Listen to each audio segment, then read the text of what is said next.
Assalamualaikum warahmatullahi wabarakatuh. Perkenalkan, nama saya Muhammad dari Maulana dari kelas B 272 NPM 21035010010. Kali ini saya akan mempresentasikan mengenai pendidikan multikultural seperti esai yang telah saya tulis beberapa waktu lalu.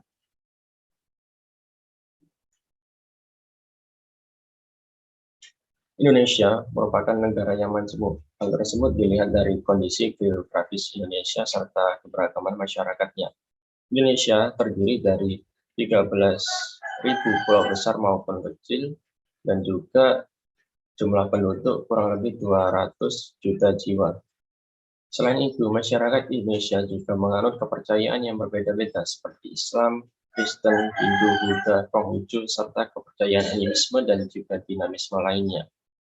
Oleh karena itu, perlu diperhatikan dari berbagai pihak agar tidak sampai terjadi potensi perpecahan yang akan mengganggu proses tumbuh dan berkembangnya bangsa Indonesia.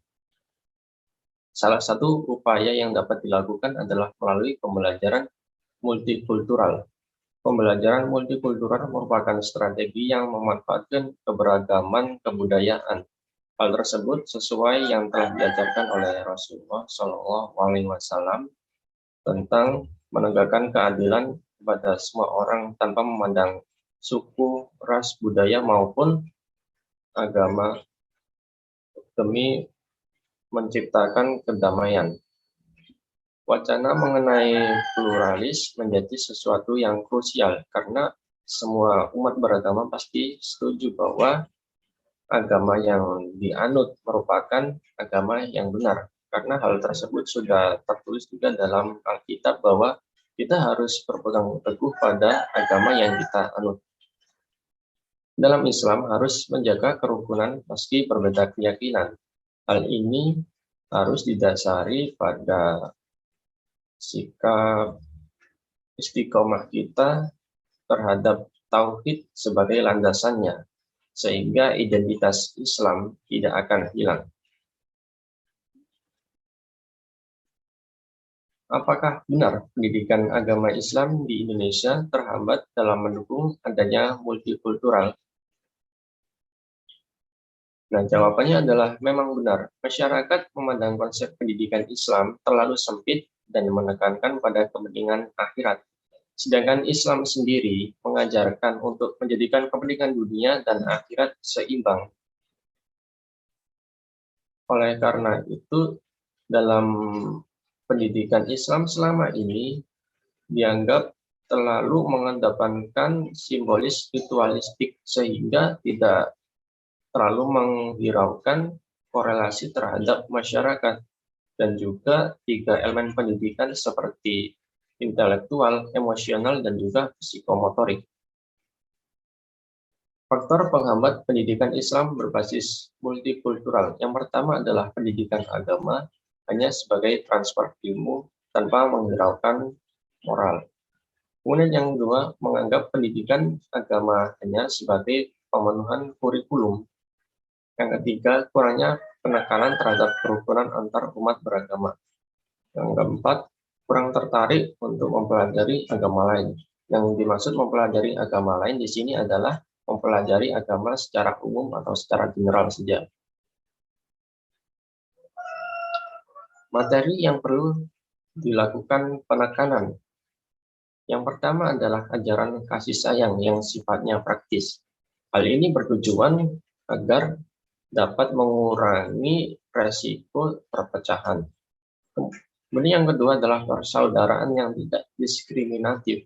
Karena dalam Islam sendiri tidak ada yang namanya penembul atau memandang perbedaan seperti suku, ras, budaya, maupun agama. Yang ketiga, ajaran perdamaian. Ajaran ini perlu kita tanamkan dalam kehidupan sehari-hari. Kemudian yang keempat adalah ajaran tentang maslahat. Nah, ini sangat penting karena akan dapat mengurangi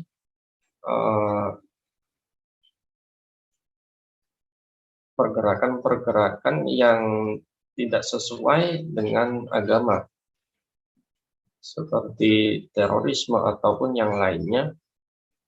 Selain itu juga dapat memberantas ketidaktahuan masyarakat dan juga dapat menciptakan masyarakat yang agamis dan juga moralis. Pendidikan agama Islam harus memuat 5 pokok. Yang pertama adalah pendidikan fikih dan tafsir tidak harus bersifat linear sehingga peserta didik bukan sekedar tahu bahwa hal ini berbeda, namun juga tahu bahwa alasan kenapa ini berbeda. Kemudian yang kedua adalah mengembangkan kecerdasan sosial. Caranya adalah dengan eh, memberikan pendidikan mengenai agama lain seperti yang kita bahas di atas. Kemudian memahami realitas perbedaan agama. Jadi kita bukan sekedar paham saja mengenai multikultural dan juga pluralis, tapi kita harus menerapkannya dalam kehidupan sehari-hari. Kemudian yang keempat adalah menanamkan kesadaran spiritual. Caranya adalah kita berada di satu lingkungan dengan orang yang berbeda agama dengan kita saling berinteraksi, namun ketika sudah masuk waktunya untuk beribadah, kita melakukan ibadah sesuai keyakinan masing-masing.